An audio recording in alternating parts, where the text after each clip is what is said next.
from all over the world. Go marching on. It's time for Saints News Radio. And the Saints go marching on. And the Saints go marching on.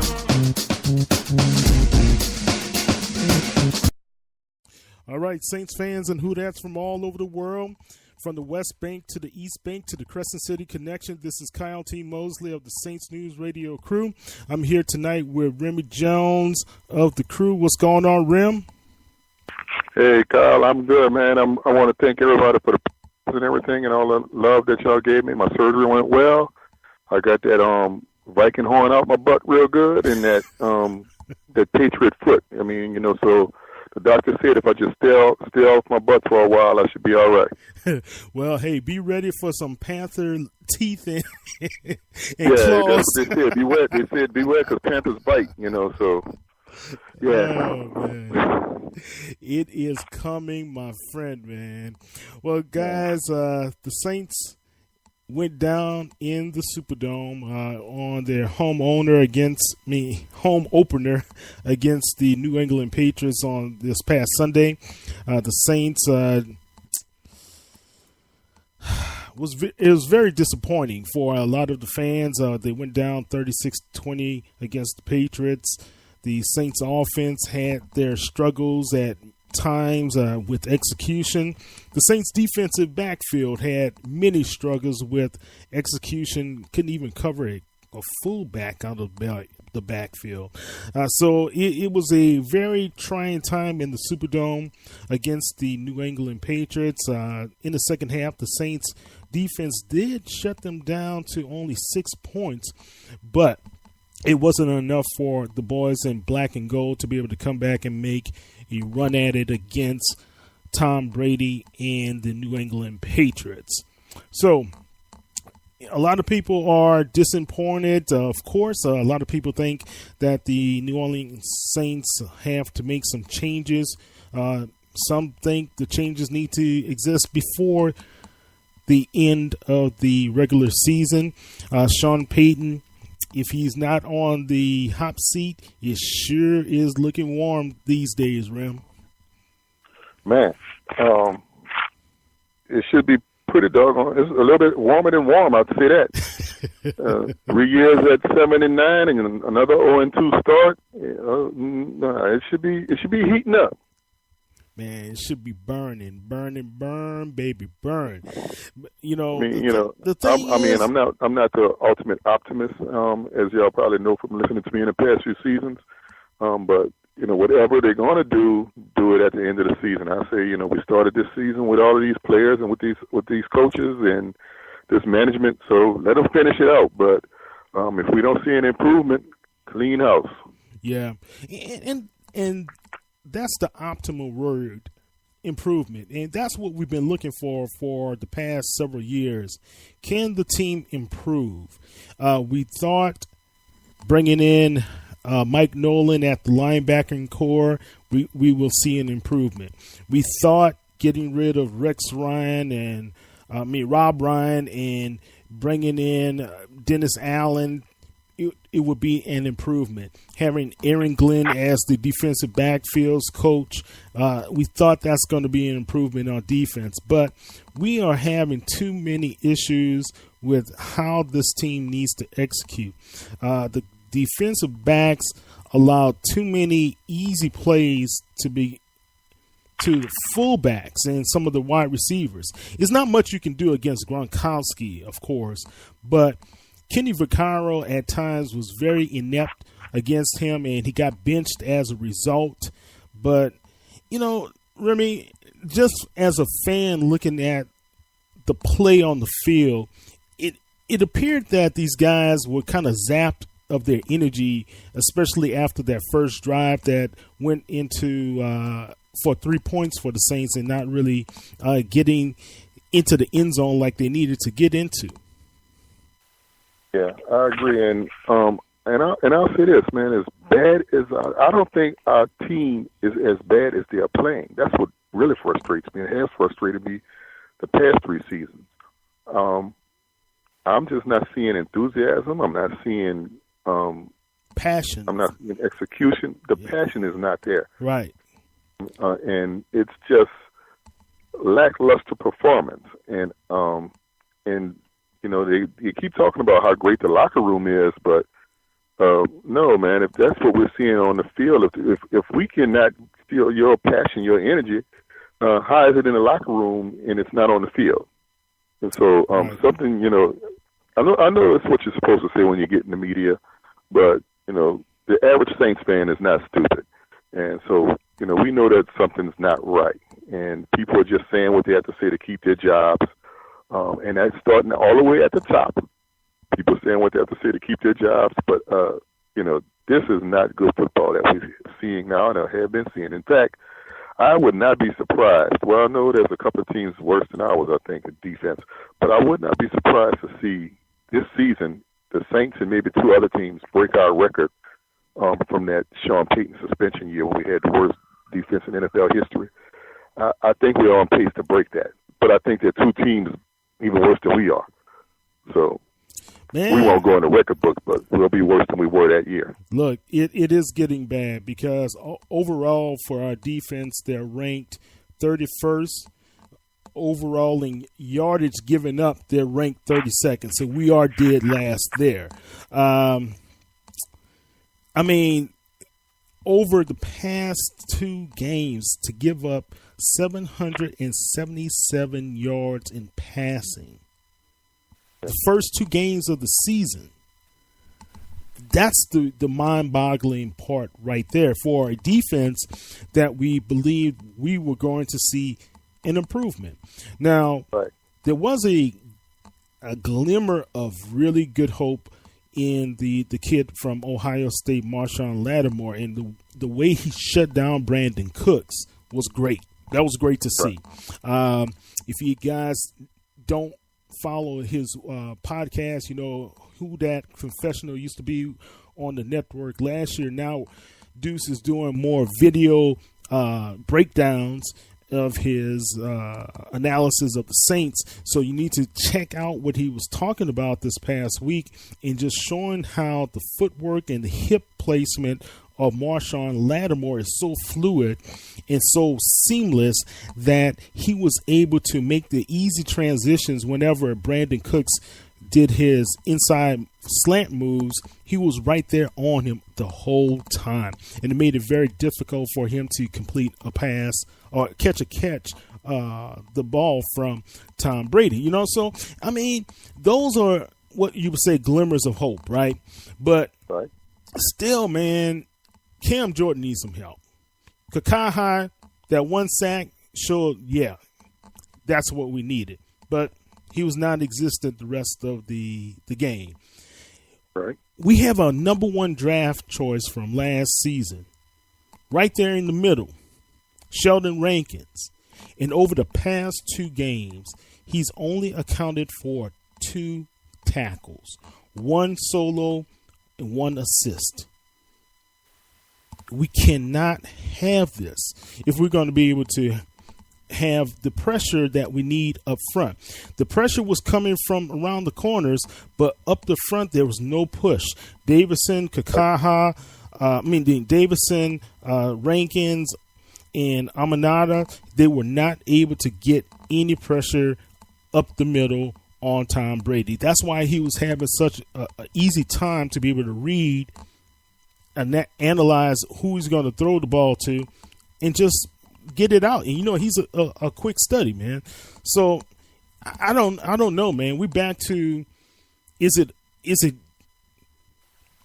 not just the coaches. And I started, I'm not a huge Sean Payton fan, but it's not just the coaches, man. If we can't execute, right? It's not just the coaches, and it's not just the defense, and it's not just Drew Brees. It's the whole ball of wax. I don't see anybody doing their job. But like you said, there's a glimmer here, a glimmer there, but there is no consistency from anyone. The only thing that's consistent is that Sean Payton will call a screenplay. That's the only thing that's consistent. And also people will say the only thing consistent is that we're going to get disappointment from the Saints. Man, I just don't know what to say, man. Drew Brees was able to put up some numbers, but those numbers were kind of meaningless in this loss against very Patriots. skewed. Yeah, man. Very, very skewed. Yeah, I mean, it'll look good on your fantasy football, right? But right. It's not anything that's going to win the Saints any games. Right. I mean, we're back to that same point, Remy, where you have a guy that may put up 4,500 to 5,000 yards of passing a year, and then with a under 500 year, how successful is it to say you were as a quarterback?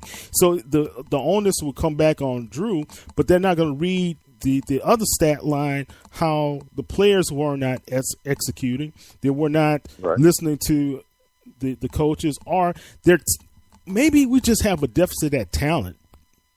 Maybe that's it, man. You know, it's kind of difficult to kind of say what is it, it's man? the culture. It's just the culture of the team right now. It's in 09 through let's go back. Ever since Peyton's first year, 06 to 011, there was a winning culture. There was a fire in these guys. There was a refuse to lose attitude.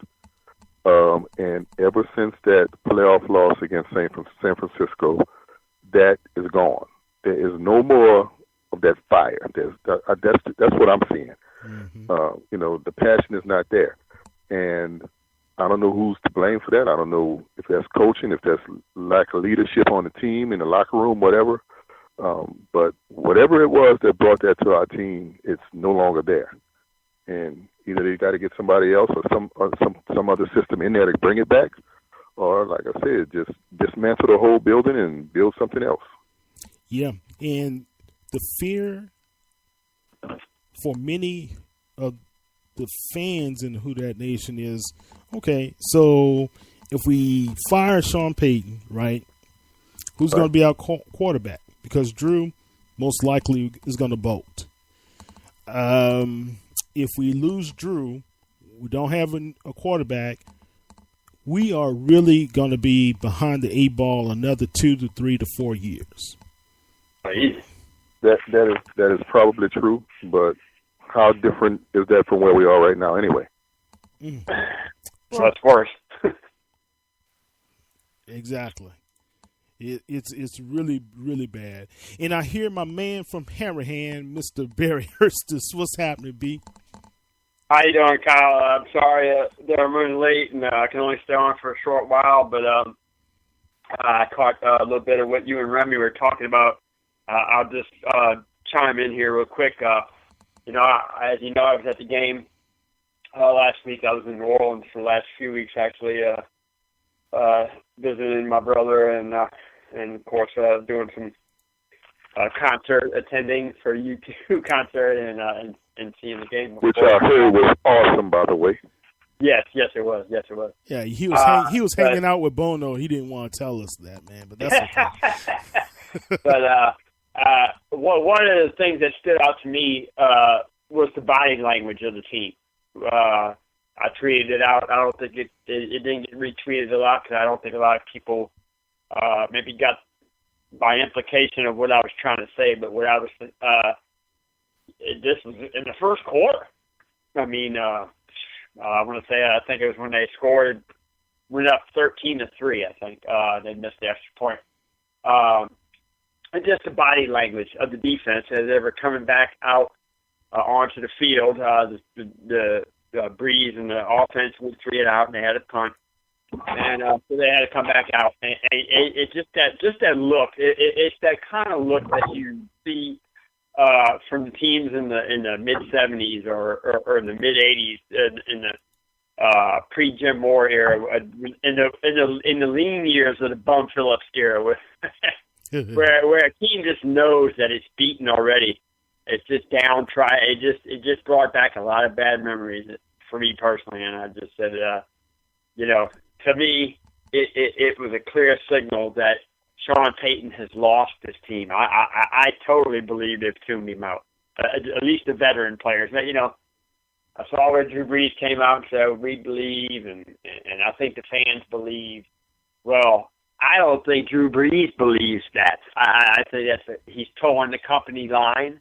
I think he's a consummate professional, and he's going to say those things because he feels a sense of gratitude to the city of New Orleans, to the fan base, to the franchise, to all the things that Drew Brees has meant to the city, and the city has meant to him in the last decade. Plus, I just don't think he's capable of coming out and saying what he really believes in his heart, which is this team is bad. This organization has failed us in building a team around me. They're wasting my prime. I mean, there's so many things he could just come out and say that I think would spur some action, maybe on the part of the head coach, definitely on the part of the owner. And I just don't think he's taking. It's just my opinion. I just don't think Drew Brees uses his platform the way he should. I think he's just a classy, loyal type of guy. He doesn't like to rock the boat, so he's not going to say anything controversial, which is a good thing, of course, but it's a bad thing because when you get into situations like the one that the Saints find themselves in now, you need somebody vocal. You need somebody with fire, somebody with passion, somebody out there yelling at people. I don't think they've had that type of player on the field probably since Jonathan Vilma retired. So, that's right. Yeah, Vilma was the last guy that you would have saw getting in somebody's face. Yeah, John with one of his teammates in their face on the sidelines, on the field, as the play is happening, just whatever, lining up for the next play. Vilma was the type of guy you would see get up in people's faces and say, hey, man, this is what we got to do and this is what we need to do. You see Brees do that who dat pregame chant, and, that's really nice, but you rarely ever see Brees on the field. He might get mad at himself, but you won't see him just go up to a receiver and chew him out or see him on the sideline. You'll see him on the sideline pouting or looking at still photos or looking at, diagram play things or whatever, but you'll never see Drew Brees on the sideline just taking a guy to task and saying, look, this is where you screwed up. To me, just an opinion, I just think that I honestly feel like these guys are going through the motions right now. I think they know that this Peyton / Brees era is on its last legs. I hope I'm wrong about that. And I'm sure you saw the article I wrote this morning about, and people, I think, missed the point of the article, not surprisingly, which wasn't so much to say that this year's team could be like the 1990 Saints, which that team started off 0-2 and ended up making the playoffs. I wasn't trying to really compare the two teams so much as I was trying to make the point that team refused to give up on the season. They kept playing, even though they were horrible to start off. They kept playing, and at the end they got hot, and they wound up making the playoffs barely, but they made it. So my bigger point was to say that you still got 14 games left to play. You can't just throw in the towel and say I'm done with it. I mean, I've seen so many fans saying I'm going to start cheering for the Raiders. Well, I'm going to do this, I'm going to do that, I'm never going to renew my season tickets. I mean, all this crazy stuff. Look, trust me, nobody, and the two of you can certainly relate to what I'm saying, nobody knows better about how bad it feels when your team sucks, Yeah. And they come out the first 2 weeks and look horrible. Yeah. Nobody can relate to that better than Saints fans our age or older. Right. So I understand the frustration, but the point was to say, all this about, well, we're going to tank the season and get the number one pick, and we're going to, that's just foolishness. Yeah, that's frustration talking. And my bigger point of the article was just to illustrate to Saints fans, let's take a deep breath. There's still 14 games left to play. Let's see what happens. Let them play the games first. You never know what's going to happen. They might go out there and upset Carolina in Charlotte. I seriously doubt it. You'll find out in my prediction article tomorrow or Saturday. I'll probably have to write Oh, it thanks, Saturday, Barry. 'cause Thanks, I Barry. have You just stole my Yeah, go heart. You just stole my heart, man, because I really believe they can do it. I know I'm being a homer. Look, man, I'm telling you, anything is possible in the NFL. I've seen it happen so many times. I mean, we're all close to 50 years old. I'll be 50 next month. I've seen things that I never thought I would see in the NFL that you say, "Oh, no way would that happen." Yeah. And it happens. So who's to say they won't go out next week or this Sunday and upset? Cam Newton ain't exactly setting the world on fire. You don't have Greg Olsen. I mean, I'm not suggesting they're going to go out there and shut him out or anything and get this great big win. But what I am saying is it's not impossible to think that they can go out and win this game Sunday. And then they can turn around the next Sunday in London and beat Miami. And then, bam, all of a sudden you're 2-2. Right. I mean, just that quick, it could turn completely around. So, I just think it's foolish on the part of some fans and writers or whoever, and there's some writers out there as well, that will look at this and say, well, it's time for the Saints to blow it up. And I don't disagree with that because I do believe it's run its course, but to say let's just throw in the towel and give up on it 2 games in, I just think that's ridiculous. Okay. Well, I just want to go back on something you said about Drew Brees. Professors used to always say this. He said, Drew Brees is that company man, and he's going to be vanilla. Yeah. He's not going to be anything spicy, anything wild. He's just going to give you that vanilla comments.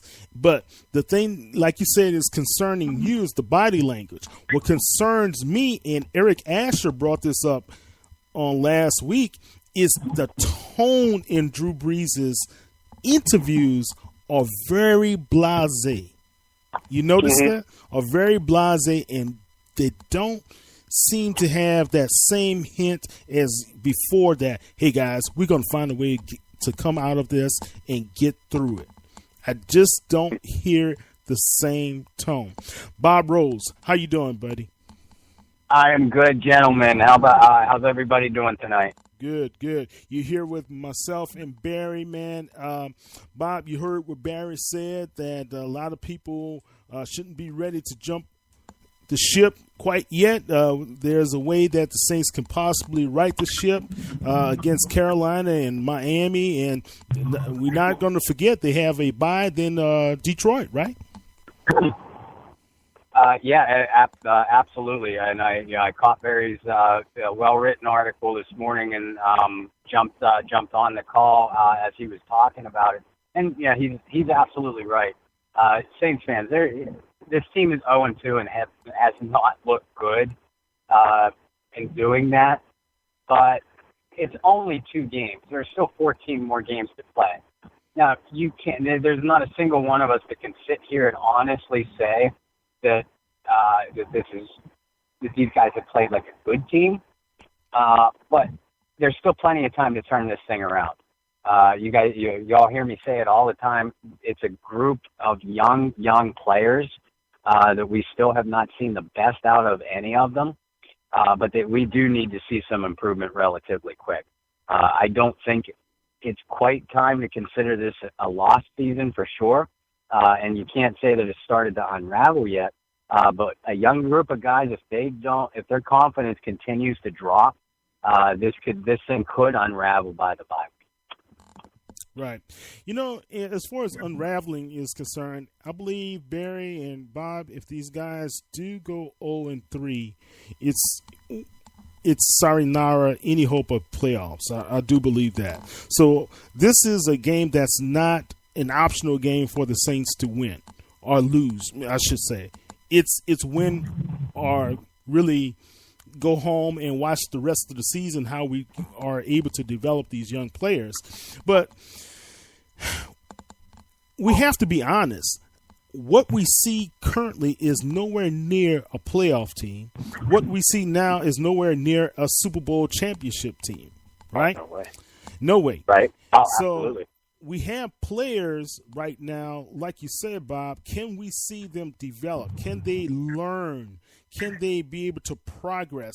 And Barry, what was kind of disheartening to me was the fact that I thought these guys would have more fight to them, you know, more fight going out there and trying to make things happen. You know, when that's one thing for me that stood out, that has stood out in the first two games. They just don't seem to have a lot of passion or fire. As I said, you know, it's nice when you can go out there and do the Who Dat pregame chant and get the crowd all fired up. All that's nice and well, but as I alluded to a few minutes ago, they just don't have that vocal guy on the field. I know they say that Kenny Vaccaro talks up a lot on the defense, but Kenny Vaccaro hasn't had the best first two games of his career. So he needs to get in his own face if that's the case.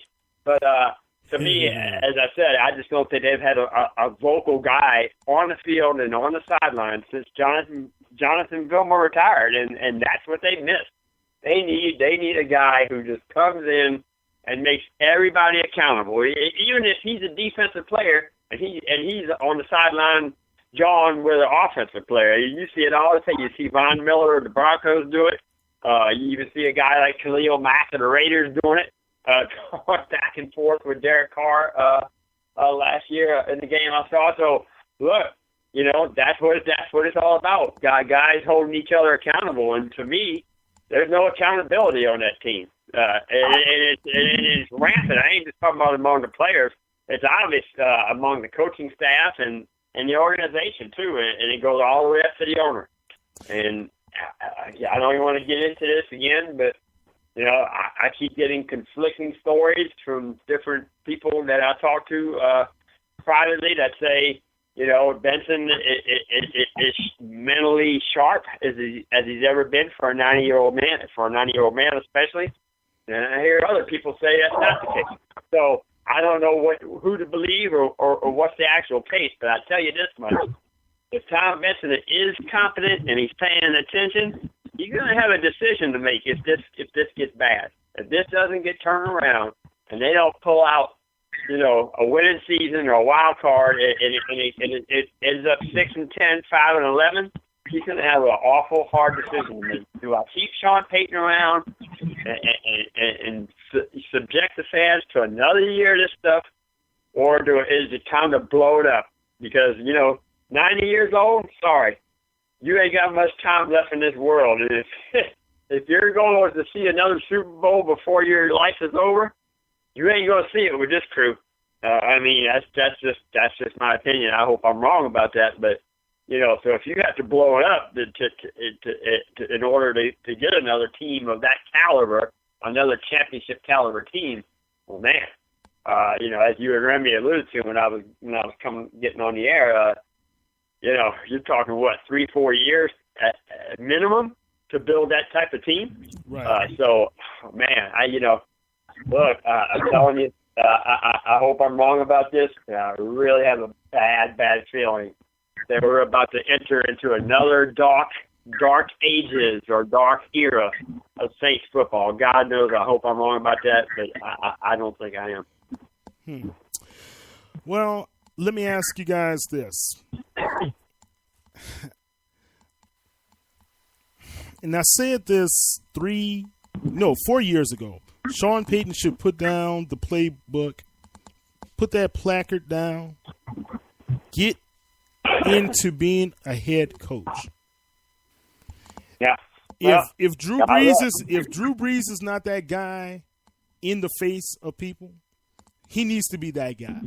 He needs to be that guy teaching those guys on the sideline. Hey, this is where you missed it. This is what we could do better. This is what I see you could do. You know, that's what we probably need to see in Sean Payton, and that could possibly spell the best type of coaching we will start to see if he has that type of coaching ability about himself.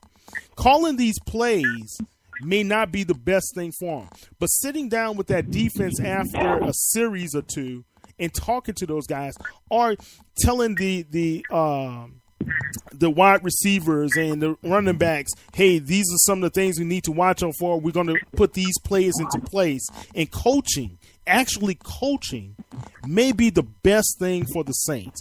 And let Pete Carmichael call these plays.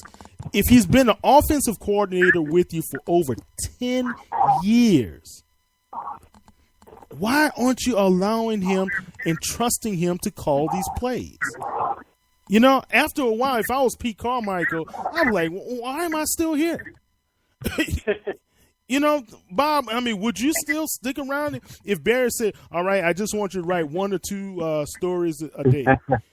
I mean, that's it. That's all you can do. I don't want you to be featured on anything. Just write these little bylines, right? Right, and that's a great example. And by the way, for those of you that don't know, I did actually get my start in the business under Barry, and he was a great boss. He encouraged me to take on projects of my own. He promoted me at every opportunity and things like that. And guys, I thought that that's exactly what you want out of your boss.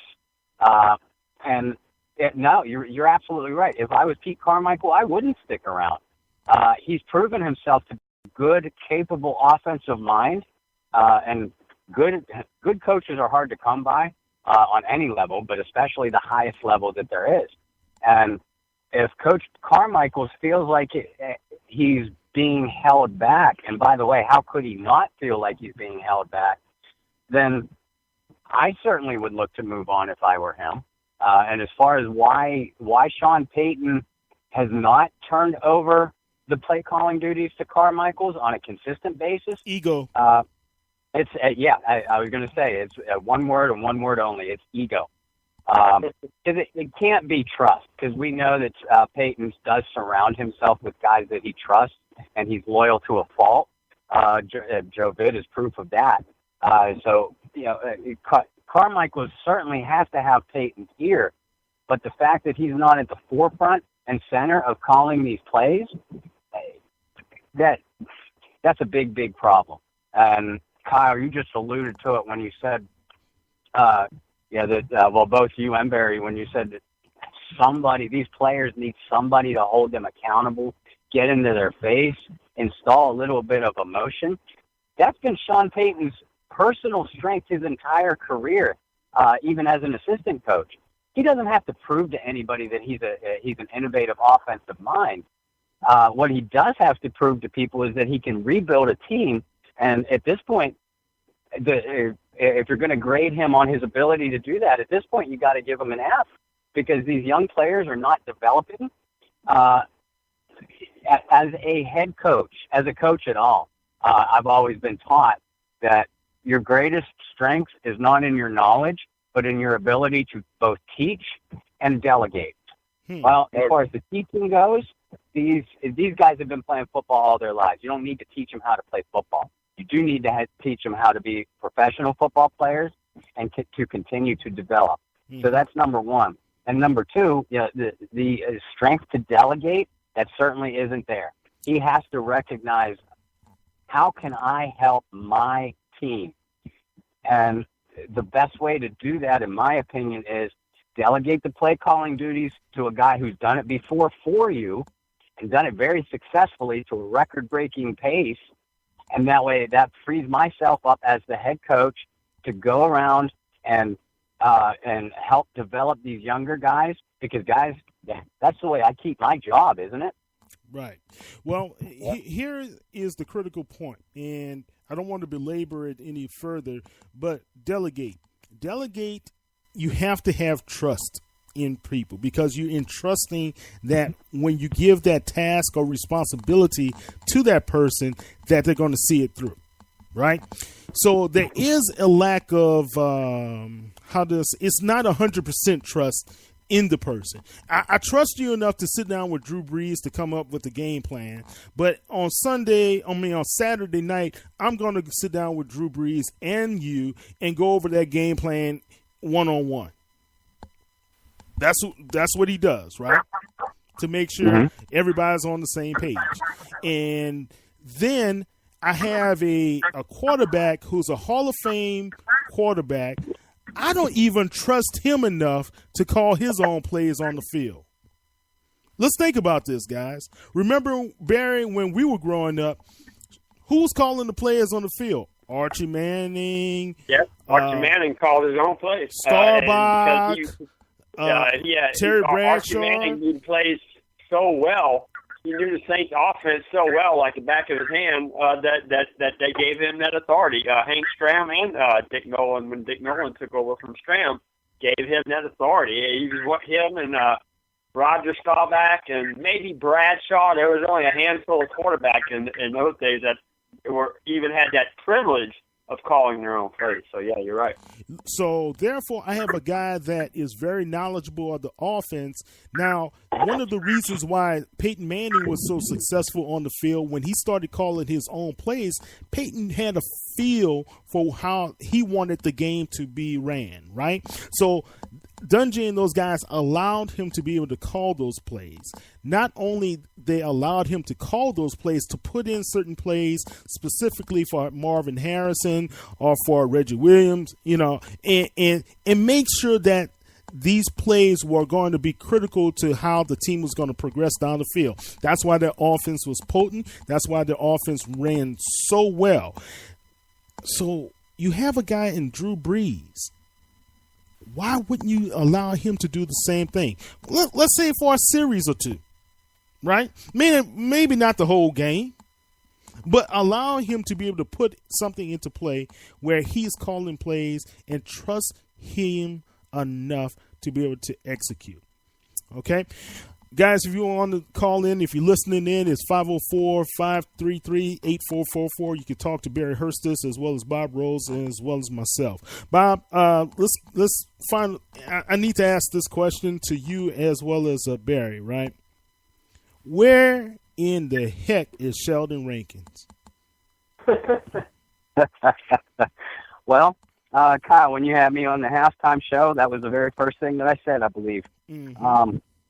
That is, we know the problems in coverage that these guys have had, and that part cannot be disputed. But if you look closely at the game film, these first two games against Minnesota and New England, the defensive ends actually were not playing that badly. No, they weren't. They weren't getting. Go ahead. No, I said no, they weren't. Go ahead. I'm sorry. Oh, I'm sorry. Yeah, in my opinion, the defensive ends were not playing that badly. They were getting some push, not quick enough. But what was happening, especially against New England, Tom Brady was able to survey the entire field because he was able to easily step up into his pass pocket, allowing his offensive tackles to push those ends, Okafor, Kikaha, Cam Jordan, to push them up the field. So when Brady stepped up into that pass pocket, he had an extra 2 seconds to survey that field, which, as we know, guys, that's a lifetime on an NFL football field. The defensive tackles, Rankins, Onyemata, Davison, they're getting zero push up the middle. In my opinion, that's the biggest problem with this defense. Well, Barry and Bob, correct me if I'm wrong. Guys, I don't see Rankins and the African kid and Tyler Davison being that disruptive. Guys, matter of fact, Barry, when we look at them compared to like the line guys that we grew up like Mean Joe Green and those guys, right? Do they actually look like fearsome football players that's going to strike fear in the center and the guards? Really? All of them are smallish. They're small. They're little. They're little. They're small. I can't even put my finger on it, man. Because Rankins is a guy who has been compared to Aaron Donald. And we all know how good Aaron Donald of the Rams is, and Rankins draws more comparisons to him than any other player that you'll ever see. So I think, to me, the biggest thing for Fairley, for Rankins, is that he misses Nick Fairley. I think Nick Fairley was kind of a mentor to him last year, mm-hmm. and obviously the Saints missed Nick Fairley. That's not even But tell I you how believe much of an Nick understatement that is. didn't Nick But- Fairley create a lot of opportunities for Rankin? His presence. Yeah, well, you got to remember, Rankin missed half the season, so when he did come back, that they sometimes they would put them in the lineup together next to each other, and then in other times they just rotated in and out for each other. But so Rankins did create a lot of those opportunities for them when they were lined up on the field together. But I just think that Fairley played a bigger role, not so much on the field as he did off the field by being a mentor to Rankins, by explaining to him the ins and the outs, so to speak, of the NFL. And I think he misses him. I think he misses him more than he's probably willing to acknowledge.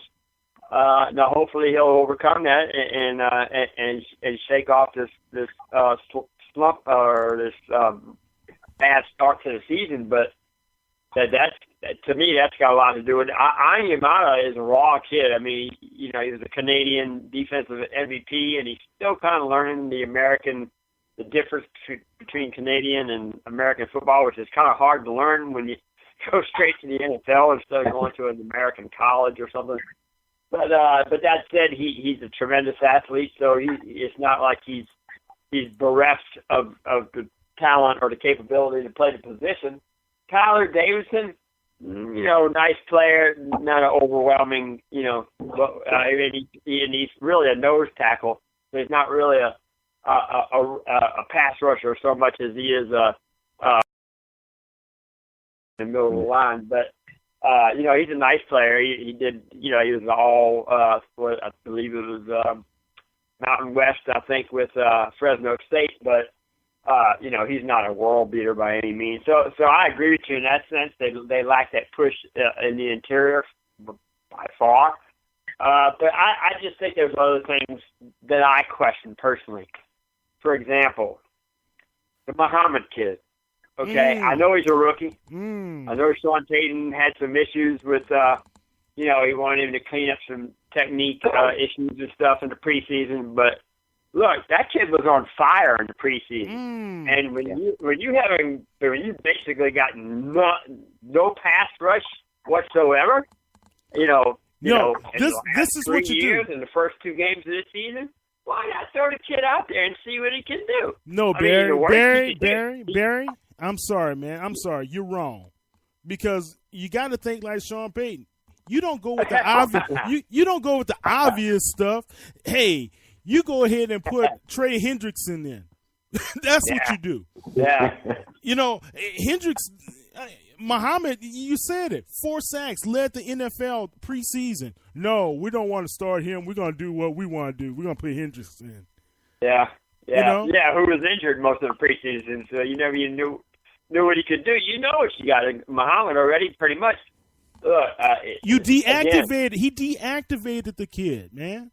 Yeah, look, it just goes to show you what's going on out there behind. I think it was Larry Holder, or I forget which one, Katzenstein, whichever one, that said as airline drive turns, and that was perfect. Description of what's going on out there, because God only knows what. Look, sometimes they just do things that totally defy logic. That I just cannot explain, and that's one of the things that irks me about this organization and this team and how it's run. And you always get a pass, and that annoys me too. Because I always say, "Well, they won a Super Bowl." Yeah, okay, so well, they can also drive a team into the ground 8 years later. So I mean, that ain't no big accomplishment. Yeah, they won a Super Bowl as a staff, and now they're running the team into the ground 8 years later. So what's that got to do with anything? So, man, look, I just question the logic a lot of times, and we all know the Saints organization. They know exactly who I am, and they do not like me. And the reason they don't like me is because I say stuff like I'm saying right now, and the stuff that they, things like putting your best pass rusher in the preseason and deactivating him on game day when you know you don't have a pass rush. Yeah. Against the guy with one of the quickest releases in football, and Tom Brady. But no, let's throw somebody out there who had maybe 2 quarters of action in the preseason and did not play most. He did not practice most of that week. Let's not forget that. That's what was so shocking. I was like, the kid hardly practiced that week, but you're going to have him in the game, but you won't have Muhammad in the game. I don't get it, man. I really don't get it. All right, guys, let's kind of push this along, and I've got to talk about the Stephon Anthony situation before we talk about the Panthers game, guys. Let's go back, man. Let's just start at 2013. Vaccaro, Armstead, Jenkins, Stills, Rufus Johnson. Only Armstead and Vaccaro's left from that draft class. 2014, Brandon Cooks, John Baptiste is gone. Fort gone. Sensori gone. Ronald Powell gone. Tavon Rooks gone. That whole complete draft class is nowhere on the Saints. Of course, they traded Cooks, man, but that's abysmal. Abysmal. We're talking about 3 years removed, right? So then we go to 2015, Andrus Peat, Stephon Anthony, then Kakaha, Grayson gone, P.J. Williams, he's starting because in relief. Davis Tull gone, Tyler Davison, he's playing. Marcus Murphy and Damian Swan. Murphy never got an opportunity because Sean Payton is, well, he's Sean Payton. Now we look at 2016, Sheldon Rankins, Michael Thomas, Von Bell. Von Bell is now a backup. Omni Mata, he is gaining some reps, I guess you say. And then you have Daniel Lasco on the practice squad, and you have Trey Edmonds starting. I mean, man, okay, so I'm just looking at these top picks, man. We don't have Brandon Cooks. We don't have Stephon Anthony. Man. And Kendricks, you look at how Kendricks was playing, you start to think, why didn't they look at Kendricks versus Stephon Anthony? Now, I'll be honest with you. I heard more about Vic Beasley than Stephon Anthony. Right. Especially when I saw Clemson games. Go ahead. Well, yeah, you could go down a list of all those years and see the guys that they passed on. Kendricks is just one of them. They passed on Landon Collins. Also, so I mean, there's a bunch of guys that you can go all the way back from 2014 through 2016 and see where they just Look, I hate to be critical of Jeff Ireland because Jeff Ireland honestly has done a good job, I think, since he's come in and taken over the talent evaluation. But they're still missing. They're still missing on guys, and so it goes deeper than that. It's scouting. I mean, I don't know. And talent evaluation, and you also got to remember, I think, when the scouting reports come in and they do all the analysis and all the grades and how they whittle down guys on their draft board, it's all about an evaluation process. And the guy who ultimately makes that choice of who to pick still is a guy whose last name is spelled Payton. Okay, so that's another thing that we've got to consider too. Is bottom line is on those draft nights and drafts during the day on Saturday, those 3 days of the draft, it's Sean Payton who ultimately makes the final decision on who they're going to take. If there's a bullpen of 3 or 4 guys when they get on the board and they're choosing between 3 or 4 guys, it's Sean Payton who makes that pick. Okay, so when that 31st overall pick came up in the 2015 NFL draft, there was probably Stephon Anthony, there was Kendricks, there was Landon Collins. So there was a few guys on the board that were pretty good when he made that pick. And for whatever reason, he chose Anthony. Now, only he knows why he chose Anthony. Now, obviously, it was probably maybe because he got, a glowing endorsement from Joe Vitt or whoever. I mean, I don't know. We don't know all what went into that, but ultimately, that pick of Anthony and Stanley John Baptiste and every player that's been a bust has been Sean Payton's pick. Jonathan Sullivan, offense, all those guys, Payton picks. So, those are things that you have to consider. So, throwing it out there. Yeah, Bob, I like how you say it, Payton picks. Yeah, what they are. Yeah, that's what they are, guys. All right, this team, and I looked at Rev's videos. He did a great breakdown on the Saints secondary, right? And it just was a glaring demonstration how poor our talent evaluation is. Now, you would say, well, Kyle, how's that relating to talent acquisition, to have these guys on the field? They're not playing. Yeah, they're not playing because if we pick the right talent, we will have better talent playing these positions. Yeah. Right? So then we got to go back to the stubbornness factor here. Right? That our coach, who, like you say, Barry, these guys were Payton picks.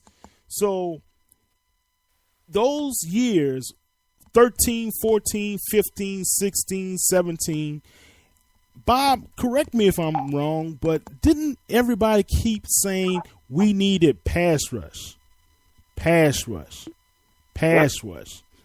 athleticism, pass rush? And with these picks, I don't see Kenny Vaccaro being a pass rusher, right? I don't see who was getting blown up by an undrafted rookie. Did you see that, Bob? An undrafted rookie. Yeah, I saw it. Anybody who talks to me knows that I was not a fan of the Andrus Peat pick from day one. I've in moments of anger, I've called him a human turnstile. Watching Andrus Peat play is extremely frustrating. He does seem to be playing a lot better at guard over the last season in a couple of games. But you drafted the guy to be a tackle, and he's anything but. So you bring up a great point there. Vaccaro, you're right. Vaccaro doesn't rush the passer. He doesn't play a position that rushes the passer typically. Although you would like your safeties to cover a little bit better than Mr. Vaccaro has done during his career. And yeah, pass rush. We need a pass rush. We need a pass rusher opposite Cam Jordan. We've heard it ever since Junior Gillette went insane and got shipped out of town. The second best outside pass rusher on the team is a guy who you guys were talking about, Muhammad, that they haven't activated the first two games. He might be the answer. He may not. I would certainly like to find out because he certainly showed us a lot of potential when he played in the preseason, as we have talked about. And he didn't just do it in garbage time. Muhammad played well against other teams' number ones and mostly number twos. So that should tell you something. It should tell you something if you're the Saints defensive coaches. Outside of that, you're right. They have not addressed the pass rush position, not through the draft, not even close. When you don't even give it a thought until the third round, and I don't have the sack numbers directly in front of me, but the Saints, I think, are typically in the bottom third of the league, and I might be being generous here when it comes to sacking the quarterback over the last 4 or 5 years. Where do you get the pressure from? Cam can't do it all by himself. We talked about Rankins applying interior pressure, and that young man certainly has to step it up. He was the 11th overall draft choice to start playing like it. But the lack of an outside pass rush rusher opposite Jordan continues to haunt this team. And they have problems on every level of the defense. We know this. We talk about it every week. But that is a position that you have an opportunity to address. I realize everybody is looking for pass rushers, but you have picked in the top 15 of the draft, 4 of the last 5 years, and you haven't made the selection. Why? And that's all I want to know at this point. Why? What tells you that bringing in a washed-up Paul Kruger is going to fix this problem? Or, and we could go on and on with the names. That's just the most recent one that popped into my head. I just want to know why, what they feel they have is the reason that they haven't addressed the problem anyway. Well, and it goes back to ego a lot for me, is because if you ever notice, if you say to Sean Payton or even national media says, well, the Saints need a pass rusher, or the Saints need some athleticism on linebacker, or the Saints need this, or Saints need that, he's going to say, nah, I'm going to do what I did when we first started. We're going to get some reaches later rounds, but I'm going to get the type of guy I like. We're going to get what's the term they use, Barry? The best player available on the board. Yeah. Well, that he might say that, but he hasn't been executing that. He hasn't been practicing what he preaches, because he sure the heck hated getting the right guys. Yeah, so that means that you really are not knowing what's best or not out there. Okay, so another thing, man. The lack of LSU talent, I think LSU has, 49 guys in the NFL right now on rosters, and they're right down the street. Hey, let's talk about that later. All right, guys, so the New Orleans Saints, the defense, now they are hurting because we have some injuries. Marshawn Lattimore has a concussion. We don't know if the young man is going to be able to play, Barry. Bob, and now we have Sterling Moore. He has a torn pec, right? So, that means Ken Crawley is coming in and Devontae Harris. Okay. So, and the only saving grace is the fact that I don't think Carolina's, other than Calvin Benjamin, which hasn't been performing, I think he has a knee issue this week, and Olsen is out. That means these other wide receivers, of course, when you have down people playing as our opponents, that means the quarterback is going to show up and be a all-pro quarterback against the New Orleans Saints. So it's going to be interesting to see how we're able to handle this, man, because I believe the team has the ability to win. I don't know if we have the talent to execute. Yeah.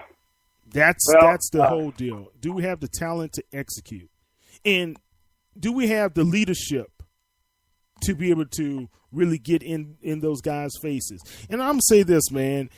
Cam Jordan should be that guy on defense by now. If you're going to go out on the media and say, this is my defense, you should be the guy, hey, man, what are you doing?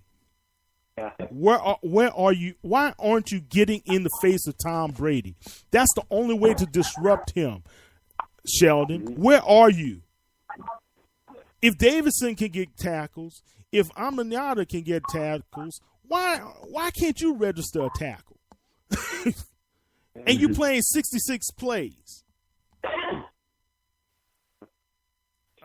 All right, so hey, I'm sorry, I'm ranting tonight, guys. That's all right. Well, look, let me just say this, because I need to get off of here. I got to get to bed early because I got some commitments to my granddaughter in the morning. But let me just end my segment, and I'm sure Bob will be happy to go with you the rest of the way. But let me just say this much about this football team. I don't know if I can't say that they're bereft of talent, because there's obviously some very talented players on the roster. It's about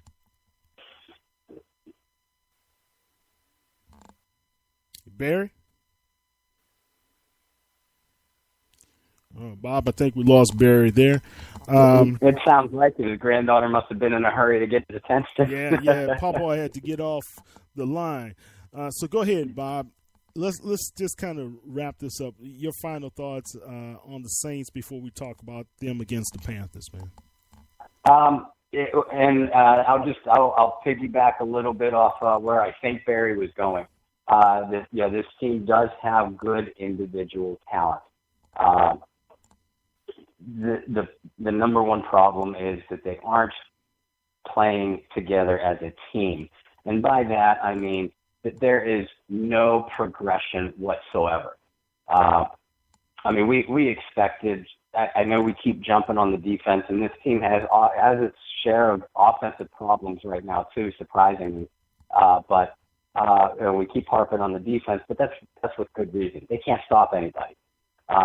And we expected this young group to take its lumps a little bit early, but they're playing with no fight whatsoever. These are young guys. These are passionate guys. Supposed to be passionate about your profession. Stand up and fight for the uniform that you're wearing. And I'm not seeing any of that. Maybe part of that is we've all three talked about the leadership or lack thereof on this team.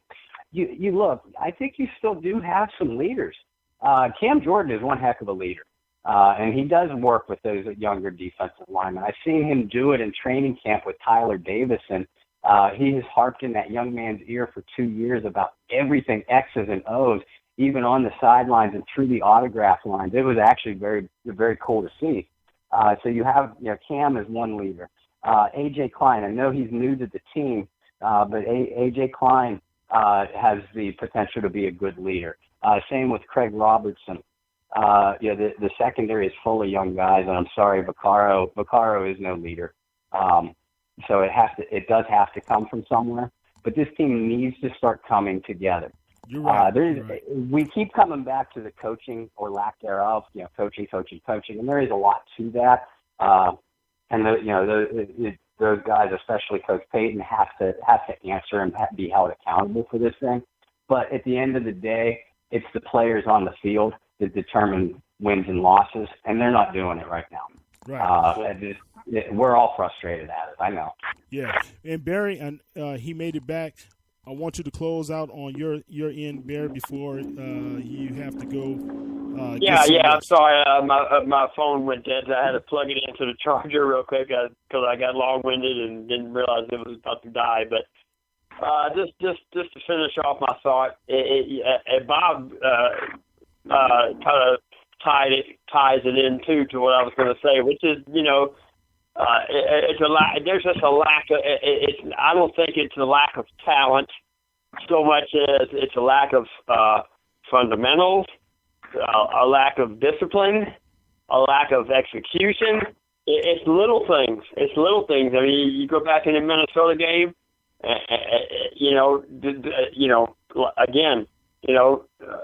Putting 10 men. I mean, how in the world do you line up for the first play from scrimmage and you're short a guy? I mean, who blew that? Is that on the players? Is that on the coaches? Is it on both? I mean, stuff like that. We're talking about you had months to prepare for this game, and the very first play from scrimmage, you didn't have enough men on the field. How does that even happen? So, it's like something out of, it's unbelievable almost. It's like watching the Bad News Bears or something. It's a professional football team. Allegedly, that's on the cusp of becoming a playoff team again. They look anything but. So, just to sum it up, again, and I go back to the Podium article this morning, which is, yeah, this probably is a bad football team, and yeah, it'll probably get worse before it gets better. But there's still 14 games left to play, and I'm an old enough man now. I'm going to be turn 50 next month, and I'm a two-time grandfather already. And I can tell you, I've seen a lot of things in my lifetime, and it would not shock me at all to see this Saints team, as bad as they look right now, to completely turn things around and go 9-7, 10-6. Wouldn't shock me at all. Not saying it's going to happen. So I don't want people to say, well, you said the Saints were not even going to go there. But all I'm saying is, as a fan, if you're listening to this podcast right now and you're talking about cheering for the Raiders, or you're going to do this or whatever, I want to see the Saints tank so we can get the number one pick. If you're saying foolish stuff like that, then don't even bother, following the team. You're wasting your time, because that's not what it's all about. And the point of, my bigger point was that this team cannot give up. These are professionals. They've been playing this sport since they were little bitty kids. And you won't find one single guy on that football team, I guarantee you, to a man. There's not one of them who's going to say they would be willing to quit or they'd be willing to give up after 2 games. Come on, man. Yeah. So, I understand it. I understand the frustrations. That's the only part I agree with Drew Brees' comment the other day. That's the only part I do agree with him on, is that I feel the fans' frustration too. But we all know, we've seen this movie before, and we know how this movie ends, and we're tired of watching it over and over again.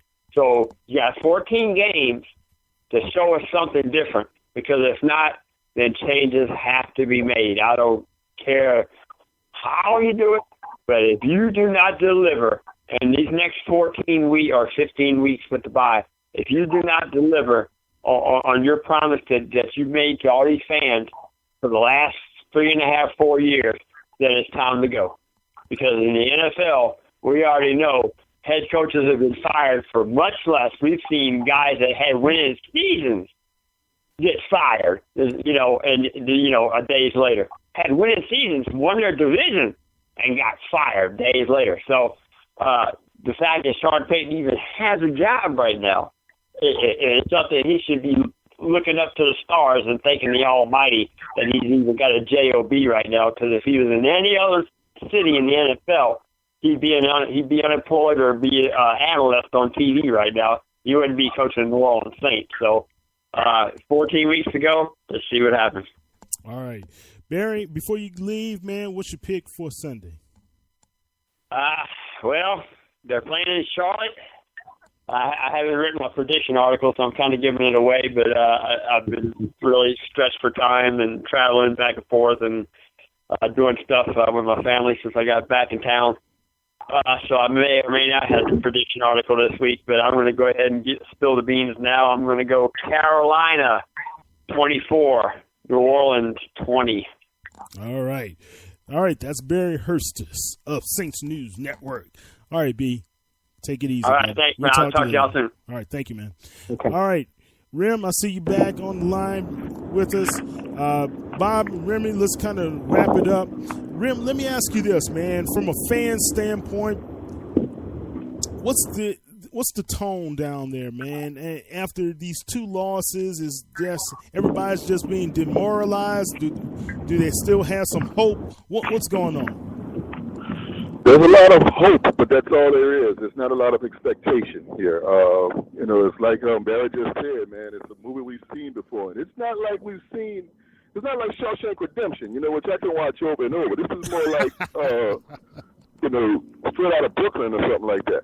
It's a terrible movie. It's always on, but I never want to see it. Oh my goodness! But that's the tone in the city, man. The Who Dat Nation is still the Who Dat Nation. They're loyal, but they're fed up. That's basically the tone. They're fed up and they want something different. And this is the first time now. I'll say this: this is the first time I've heard this many people saying it's time for Sean Payton to go. Now, I never heard this many people in the Who here. Right. After only 2 games, I'm hearing it more than I've ever heard before. Right. Well, the professor used to always say, I don't want to hear it. Y'all wanted him back. Y'all wanted him back. All right, Bob. Let's kind of walk the people through what to expect against Carolina. The Marshawn Lattimore injury scares me. This defense needs him on the field. He's by far their best player in the secondary. And, the kid shows top potential to be a top-notch cornerback. So that worries me. If he's on the field, I like the way this I can't believe these. I'm going to say these words, but I like the way this defense matches up against Carolina. Cam Newton, I realize, is a former NFL MVP, but guys, he did not earn that MVP on the strength of his throwing accuracy and his abilities as a traditional quarterback. We know that his game is more on his athletic ability, his ability to run the ball and take big shots down the field in the passing game. The Carolina receiving core does not scare me whatsoever. And Kelvin Benjamin is a good big receiver. Delvin Funchess on the other side. He's built similarly in a similar game to Benjamin, but they don't have scary game-breaking abilities. And the fact that Carolina lost Greg Olsen, traditional Saints killer, Greg Olsen, that's going to be a big blow to their offense. They struggle a lot on the offensive line. I think Buffalo got five or six sacks on Newton last week. So the Saints might be able to pressure this guy. They need to. They need to pressure Newton to win. We know that. And hopefully the improved athleticism in the Saints linebacking core will start to come together and gel a little bit because Carolina's biggest offensive weapon as far as athletic ability goes is their number one draft choice, Christian McCaffrey. They've been trying to get him involved in the offense. His statistics don't blow you away, but the kid has got some good ability and has to be accounted for. But yeah, if Lattimore is able to play, believe it or not, I like the way this defense matches up. They're still going to give up yards and some plays, I think, but I believe they'll be able to get a couple turnovers. Offensively, and we only touched on this a little bit, offensively, the Saints are struggling right now. The loss of Willie Snead is bigger than I think any of us anticipated. We knew it would be big, but it's bigger than what any of us had anticipated. And he's going to miss one more game before he comes back. So, I mean, Michael Thomas is going to have the onus of the passing game, the responsibility of the downfield passing game put on him yet again. Fortunately, that's a front seven. Maybe the most talented in the league, with apologies to Minnesota, who, of course, the Saints already had to deal with. But their secondary is full of young guys, experienced safeties, but lacking in athletic ability a little bit. And the cornerbacks are young and still inexperienced. So I think we might be able to see the Saints receiving core actually make some plays in this one. If they give Drew Brees a little bit of time to throw the ball. Thomas had two very, very good games against Carolina last year. And Kobe Fleener has actually played very well in 2 games this year, so I look for him to continue to be involved in the offense. And the Saints have Alvin Kamara, who I'm waiting to make some big plays. I think that they're going to need some from him this game. And we're going to start to see this a prediction, mind you, not what I think is going to happen, but I think we're going to start to see the Saints running game start to take a little bit of pressure off the passing game in the way that Mark Ingram is going to, again, start to be your featured back with Kamara being used as in the same kind of way as the Reggie Bush and the Darren Sproles were, with Peterson getting a series or 2. And perhaps being more of a power back near the goal line. I've thought from the start that that's the way this trio of running backs should be used. The Saints' offensive line is obviously going to still be without tackles Armstead and Streif, but the new offensive line group that they came into New England with last year, they've had a week together, so hopefully they'll be able to take care of some of those protection problems because Carolina's front four is downright scary. But Peyton and the offensive staff, they're used to facing these guys. They face them twice a year. They're a divisional rival. And, teams spend the entire off season looking at their own divisional rivals because those are the games that they know that they have to win above all else. So we could look for the Saints to go max protect a couple times, putting a little bit more stress on that wide receiving core. I don't think New Orleans is going to have a big offensive game, but I think that they will play better defensively. And I'm going to go out on a limb here, and I'm going to predict the Saints will win 23-17. 23-17. All right. Well, one thing we need to really be aware of is that we took two guys from Carolina, A.J. Klein and Ted Ginn. I think Ted Ginn may have a pretty decent game against his former team. He knows those cornerbacks. He knows those defensive backs, and maybe he can be able to exploit some of their weaknesses. A.J. Klein, you know he's going to want to make a big statement. You know this. And if it were not for Klein, man, I think the Saints would have had given up a little bit more touchdowns as a result. He's really done a great job coming on in and helping the Saints out this season. Brendan Boylin, how you doing, my friend? I'm good. How are you? Good.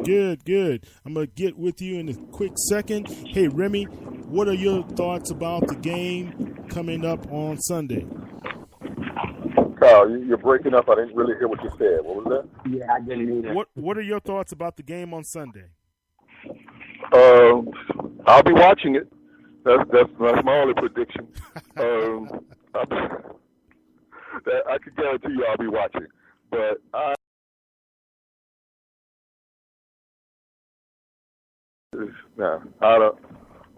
I'm actually anticipating more of the same, more of what we've been seeing. Not much production defensively, offensively, being out-coached. I really hope I'm wrong, but I mean, they've shown me nothing else. They've given me no reason to expect anything differently. So let's just hope I'm pleasantly surprised come Sunday. All right. And Bren, being out there in Carolina right now, how are the fans anticipating what's going to happen against the Saints?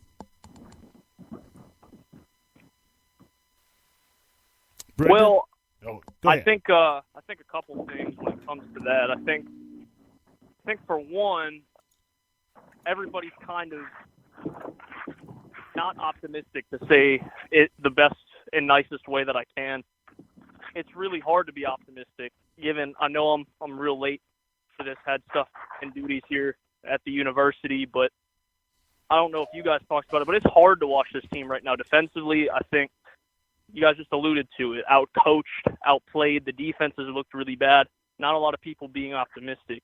The one thing that I will say, though, and one thing that I am looking at as a key to this game if the Saints want to win it, without Greg Olsen, who is Cam's check down? Now, the obvious answer there is Christian McCaffrey. I expect Christian McCaffrey to get a ton of touches in this game against New Orleans because of how versatile that he is. But if you can find a way to limit McCaffrey, Cam Newton's done terrible pushing the ball downfield. Cam's still the inaccurate Cam Newton that he always has been. He's been overthrowing his huge receivers in Funches and Kelvin Benjamin. And personally, I think that the fact that they're 2-0, it's got a little asterisk next to it to me because they beat the 49ers and they beat the Buffalo Bills. And they beat the Bills in a game that was 9-3. And they go and they beat San Francisco, I believe it was 24-3 or 27-3. But even then, San Francisco was able to drive on this defense. They just couldn't capitalize and finish off drives. Now, this is the first time the Carolina defense this season is playing what I believe is a top-tier quarterback. Because I think we can all agree Brian Hoyer and Tyrod Taylor are not top-tier quarterbacks in this league. So that's where my optimism lies, is that the offense should be able to score points or at least move the ball on this defense. Because sometimes you play down to your competition's level. And I think that's what the Panthers have done. Now, when it comes defensively, let's not even talk about that. You have corners missing practice this week. We don't really know who's going to be in the starting lineup in that secondary, especially with what happened with Kenny Vaccaro last week. I wouldn't say it's optimistic, but I think no matter what, fans are excited for an NFC South matchup. And if the Saints are ever going to get back on track, they got to start with a win here against Carolina. Yeah. Good thoughts, man. Well, guys, why couldn't we start with San Francisco in Buffalo? Why they get San Francisco in Buffalo? Yeah, right. Yeah, and I'm looking at San Francisco getting beat down by the Los Angeles Rams right now. So, yeah, very interesting. All right, guys. So, Bob, you believe the Saints can be able to pull it out?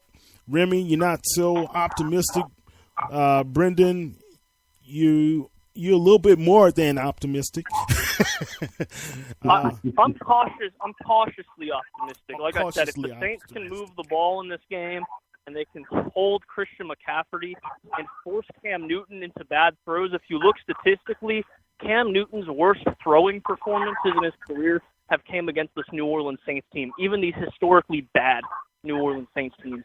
And his worst of his career came 2 years ago at Bank of America Stadium against the New Orleans Saints. So I'm cautiously optimistic because of those statistics. Right.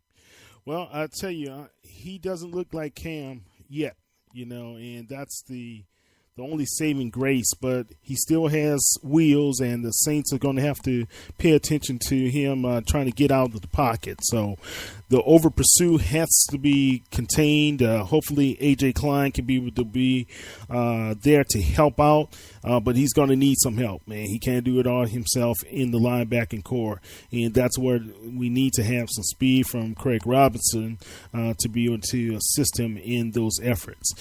Anzalone, we shall see what's going to happen with the young man. I think he has a lot of talent, a lot of ability. He showed that to us. And I'm happy that Greg Olsen will not be starting because he probably would have been one-on-one with him.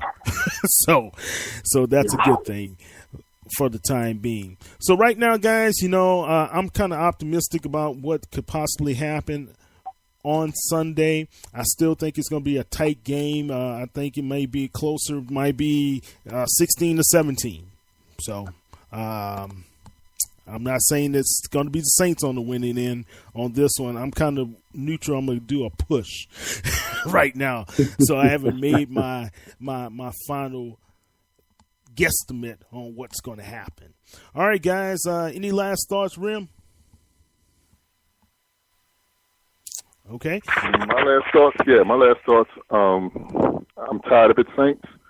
To see something different and prove me wrong. I would love to be proven wrong. People say, Remy, you can never be wrong. No, I would love to be wrong in this situation.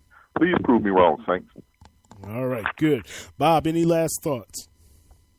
This is the words huge game for the Saints. It feels like an understatement.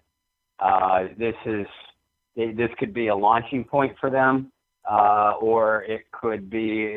We said it when we first hooked up tonight. It could really be the start of an unraveling and a very, very, very ugly season if they lose this game. Yeah, let's hope not, Doc. Good point. And BB, what's your last thoughts? Brendan? Okay. We must have lost Brendan. So anyway, guys, if you don't know, you may know by now that the Saints are in some serious trouble if we lose.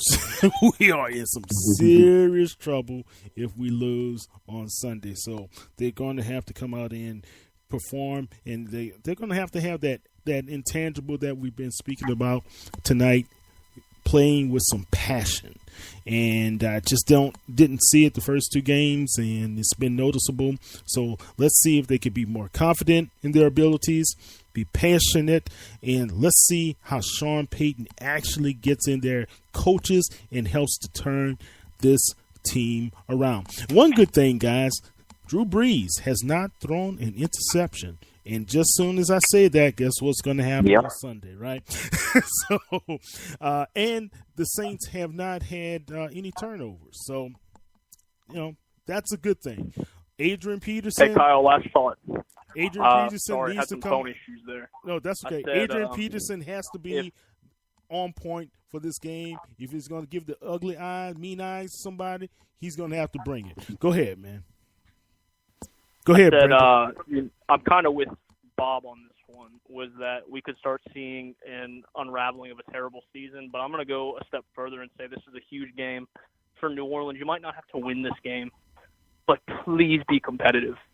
Please be competitive. Defense, please show something, because at the end of the day, on my own personal show, The Butler's Pantry, I had an NFL analyst on by the name of Zach Oxendine. And he had a segment of his called What If? Mm-hmm. And the what if question to him was, what if the Saints finish 6-10 or worse? And he said, if that happens, then the Saints will say goodbye not only to Sean Payton, but the front office is going to go to Drew Brees and say, listen, Drew, thank you for everything you've done.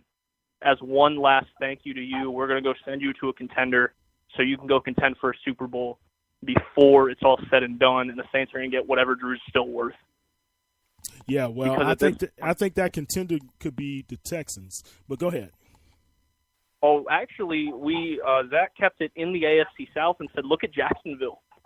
Look at a really good defense with pieces around and a young Leonard Fournette that's just missing a quarterback. Right. That's another one. That's a good one as well. That's a good one. So I think it's a big game for New Orleans. I think that you have to be competitive and you have to show the front office something, because we could very well see the end of Sean and Drew. And you know better than anyone, Kyle, what the professor used to say. He said, well, you wanted him back. Yeah, that's right. Yeah, you we wanted him back. We did want him back. You wanted him back. No, he used to always say, I don't want to hear it. You wanted him back. So I don't want to hear the complaining because you guys wanted him back. And yes, a lot of us did. Yeah. So Sean, show your loyal fan base why you still deserve to be here.